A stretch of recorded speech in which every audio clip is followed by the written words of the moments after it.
going on, folks? I figure I would go ahead and make a video telling people whether or not their Chevy Impalas have an access panel on them or not, because some models do and some don't.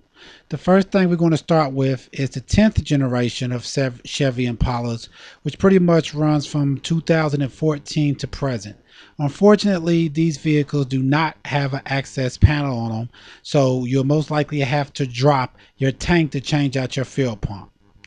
Next one I'm going to be going to is your ninth generation Chevy Impala, which pretty much runs from about 2006 to about 2016.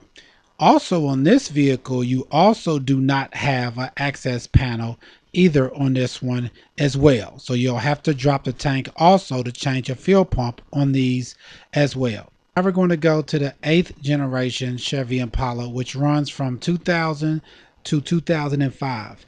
And on these Chevy Impalas, you do have an access panel, which you can get to by removing your back seat in your vehicle, or you can get to it from the trunk of your vehicle by picking up the trunk lining on it.